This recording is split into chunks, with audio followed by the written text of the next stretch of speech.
Hello everyone, आप सभी दोस्तों का स्वागत है। इस वीडियो में डिस्कस करने वाले SBI fund management limited company को। इस कंपनी की आईपीओ आने के बाद जो यहाँ पे रिजल्ट्स इस कंपनी की आई, उसके बाद जो क्रैश दिखा, उसके पीछे की क्या दो वजह रही और इनके बारे में आगे की क्या कुछ रणनीति होनी चाहिए, उनके बारे में इस वीडियो में डिटेल्स में बात करेंगे।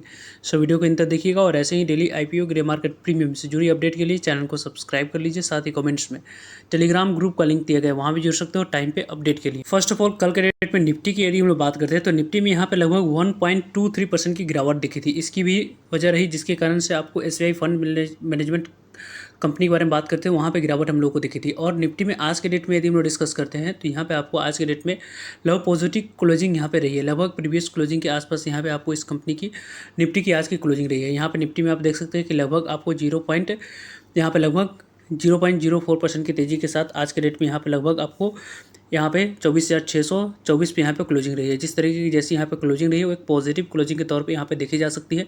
वैसे निफ्टी में ऑलरेडी यहाँ पे आपको पूरी दिन जिग जैग मोमेंटम देखी थी।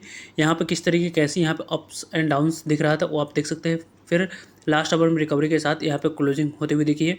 फर्दर यदि बात करते हैं तो निफ्टी में क्रैश जो आई थी उसके कारण से भी SBI fund management limited company में आपको गिरावट हम लोगों को दिखी थी। अब जाकर यहाँ पे SBI funds management limited company की आज की मोमेंटम के बारे में बात करते हैं तो आज की मोमेंटम यहाँ पे देख सकते हैं कि लगभग यहाँ पे इस कंपनी ने किस तरीके कैसे मोमेंटम दिखाई है। तो यहाँ पे आपको इस कंपनी में देख सकते हैं कि इस कंपनी ने यहाँ पे 573 रुपये ऐसे पैसे की यहाँ पे क्लोजिंग रही। लगभग प्रीवियस क्लोजिंग के ऊपर यहाँ पे क्लोज होती हुई देखिए। कल के डेट में यहाँ पे जो गिरावट आई हुई थी उस गिरावट में फ्रेश लो इस कंपनी ने बनाया था। लगभग यहाँ पे 565 रुपये की लो बनी थी और अपने कटर प्राइस जो इस कंपनी की आईपीओ के समय रखा गया था उस प्राइस से नीचे इस कंपनी की शेयर प्राइस हम लोग को जाते हुए देखे थे। वहाँ से रिकवरी करके आज के डेट में थोड़ी सी प्रीवियस क्लोजिंग के ऊपर यहाँ पे क्लोजिंग होते हुए देखिए।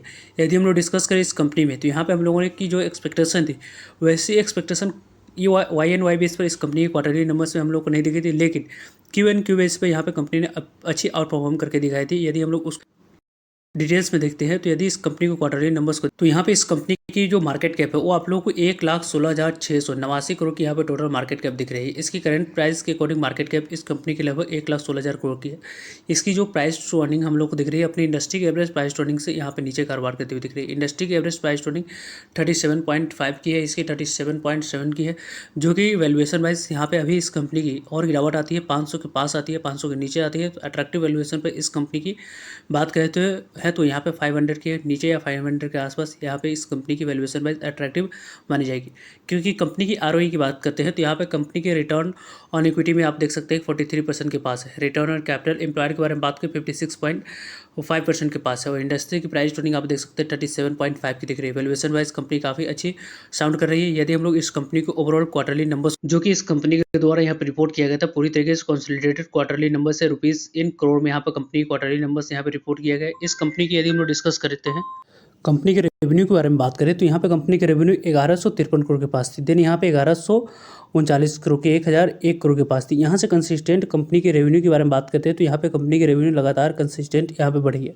कंपनी की एक्सपेंस यहाँ पे जिस तरीके की जैसे सेगमेंट में है उस सेगमेंट के द्वारा कम करी जाती है और कंपनी के ऑपरेटिंग प्रॉफिट मार्जिन यहाँ पे काफ़ी शानदार रही है। इसकी ऑपरेटिंग प्रॉफिट मार्जिन के बारे में बात करें तो ईयर ऑन ईयर बेस पे कंपनी के ऑपरेटिंग प्रॉफिट मार्जिन यहाँ पे इंप्रूव होते हुए दिखा है। लगभग यहाँ पे 79% के पास थी, वो आप लोग को 80% के पास आते हुए देखा। पिछले Q4 में कंपनी 81% के पास थी, अभी 80% के पास ऑपरेटिंग प्रॉफिट मार्जिन दिख रही है। कंपनी की टैक्स देने के बाद प्रॉफिट के बारे में बात करें तो यहाँ पे कंपनी की प्रॉफिट कितनी है तो पहले 849 करोड़ के पास थी, यहाँ पे 634 करोड़ के पास, और अभी आपको कंपनी की प्रॉफिट लगभग 880 करोड़ के पास दिख रही है। यानी कि प्रॉफिट टर्म्स में यदि हम लोग डिस्कस करते हैं तो लगभग कंपनी की Q1 के बेस पर कंपनी की प्रॉफिट काफ़ी शानदार दिख रही है। और वाई एन बेसिस पर भी यहाँ पे कंपनी के रेवेन्यू में जिस तरह की जैसी इंप्रूवमेंट की एक्सपेक्टेशन थी वैसी तो नहीं है, लेकिन यहाँ पे ओवरऑल कंपनी की प्रॉफिट यहाँ पे अच्छी दिख रही है। कंपनी के बारे में बात करते हैं तो कंपनी यहाँ पे अभी आपको थोड़ी सी जो मार्केट की वॉलेटिलिटी है वो वॉलेटिलिटी यहाँ पे थोड़ी सी समाप्त होती है। और कंपनी की बात करें जो प्राइस मोमेंट है पॉजिटिव आने वाले समय में जब देखी जाएगी, जब इस तरीके की मार्केट में यहाँ पे एक वन वे डायरेक्शन हम लोगों को आते हुए दिखेगी तो वन वे और डायरेक्शन में इस कंपनी की मोमेंटम आपको अच्छी आने वाले समय में हम लोगों को देख सकती है। वैसे भी यदि हम लोग इस कंपनी को इतनी शानदार फंडामेंटली कोई कंपनी यहाँ पे गवर्नमेंट ओन कंपनी आपको ज़्यादातर नहीं दिखती है, क्योंकि इस कंपनी के बारे में बात करते हैं तो कंपाउंडिंग प्रॉफिट ग्रोथ के बारे में बात करें 34% के पास है। यहाँ पे सेल्स ग्रोथ 5 ईयर की प्रॉफिट ग्रोथ की बात करते हैं 29% की CAGR से, 32% की 3 ईयर की है, और ट्रेलिंग 12 मंथ की 21% की। सेल्स ग्रोथ की बात करें 25% की है। यहाँ पे पास 5 ईयर की है, 27% की यहाँ पे 3 ईयर की है, लगभग 17% की यहाँ पे आपको इस कंपनी की ट्रेलिंग 12 मंथ दिख रही है। ओवरऑल यदि हम लोग डिस्कस करें तो इस कंपनी की जो रिटर्न ऑन इक्विटी है वो भी आपको शानदार दिख रही है। और साथ साथ यदि हम लोग बात करें इस कंपनी की फाइनेंशियल हेल्थ, तो यहाँ पे काफ़ी शानदार है, वेल नोन कंपनी है, एसबीआई से जुड़ी कंपनी है। एसबीआई बैंक जिस तरीके की जैसी परफॉर्मेंस दिखाई है पास्ट में, उसी तरीके की वैसे ही परफॉर्मेंस यदि इंडियन मार्केट आउट परफॉर्म करती है, आने वाले समय में शानदार काम करती हुई दिखती है, तो इस तरीके के सेगमेंट में आपको काफ़ी आने वाले समय में बिजनेस मिलते हुए दिखेगी। मिडिल क्लास जिस तरीके की जैसी ग्रो इंडिया में करेगी, उसी तरीके की वैसे ही इस सेक्टर की कंपनियों की यहाँ पर ग्रोथ हम लोगों को आने वाले समय में दिखेगी। वैसे इस कंपनी को शेयर होल्डिंग जिस दिख रही है उसकी इंडिकेशन के अकॉर्डिंग बात करते हैं तो एफआई की होल्डिंग कम है, डीआई की होल्डिंग ज़्यादा है। इंडिकेट कर रही है कंपनी शॉर्ट टर्म में आपको आने वाले समय में पॉजिटिव मूव दिखाएगी, इसकी चांस ज़्यादा बन रही है।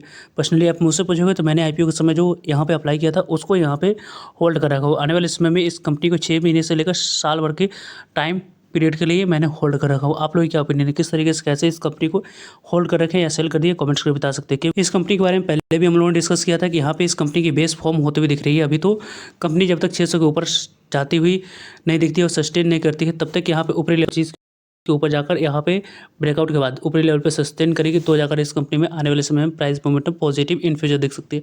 पर्सनली यहाँ पे इस कंपनी के बारे में बात करते हैं तो अपने लॉस के बारे में बात करते हैं। आईपीओ प्राइस से नीचे अभी दिख रही है तो थोड़ी सी आपको लॉस लेकर निकलने की प्लानिंग है, फंड्स की अभी जरूरत है तो यहाँ पे निकल सकते हैं।